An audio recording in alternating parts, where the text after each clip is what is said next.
I never expected the question to come up, especially not while he was still grieving. But grief makes people unpredictable.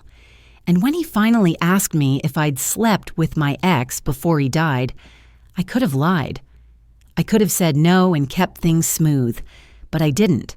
I told him the truth, and everything exploded. Before I unpack the whole story, don't forget to hit subscribe if you've ever made a decision you thought was right, but it came back to haunt you. And if you've been in a relationship where truth turned into a weapon, drop a comment. I want to hear your side. We were together for almost 5 years, me and Jason. He was good to me, consistent, calm, kind. But there was always a ghost between us. His name was Noah, my ex, the one who got away, the one I never quite stopped loving. Noah and I had a history, passionate, chaotic, intoxicating, but it wasn't stable.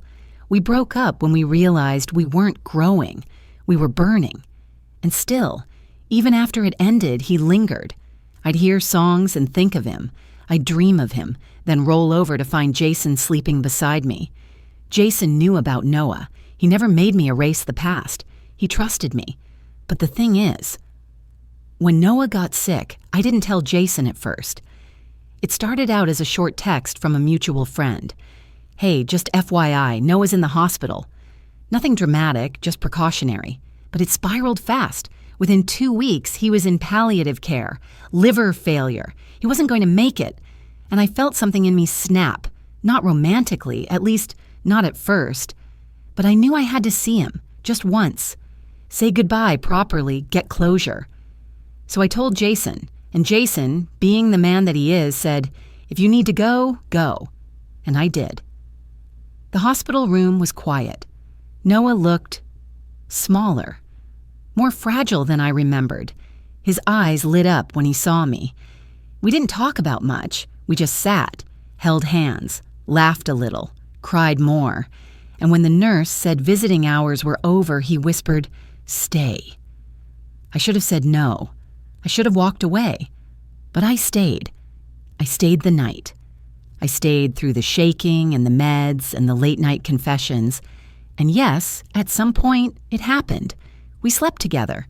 It wasn't about sex. It wasn't about rekindling some old flame. It was raw, desperate human connection. 2 people saying goodbye in the only language they ever understood. Noah died 2 days later. I didn't tell Jason what happened, not because I wanted to lie, but because I didn't want to ruin what we had. I told myself it wasn't cheating. It was grief, closure, a moment I would bury and carry silently, and I thought I did. Until 2 months later, we were arguing about something small, dirty dishes or bills, or maybe just the fact that we'd both been distant, and he looked me dead in the eye and said, "Did you sleep with him?" The room went silent. My mouth went dry, and I said, "Yes." That one word cracked everything open. Jason didn't yell. He didn't throw anything. He just stared at me, and his face changed. He looked like a stranger. "You should have told me," he said. "You let me lie next to you every night and pretend we were okay. You let me grieve with you, and the whole time, you were hiding this." I didn't know what to say. I kept trying to explain. It wasn't love. It wasn't that. He was dying, Jason. What was I supposed to do? "Not sleep with him," he said. His voice was flat. I didn't expect perfection, but I expected honesty. He packed a bag and left that night. We didn't talk for a month. Every day I woke up hoping for a text, hoping he'd be the one to understand the nuance, that life and death and emotion aren't black and white. But he didn't text. He didn't unblock me. He didn't come back, and I didn't blame him. Because somewhere deep down, I knew I made that choice. I chose to stay. I chose to cross the line. And even if I did it out of compassion, it was still a betrayal. I thought the worst part would be losing Noah. But the real grief came later, when I realized I'd also lost Jason, not just my boyfriend, but the man who saw me as something good, something worth trusting. And the truth is, I'd do it again. I had to say goodbye to Noah, but I wish I had told Jason everything, right then and there.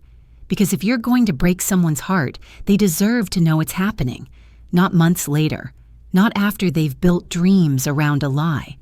So now I live with the silence. Noah is gone. Jason is gone.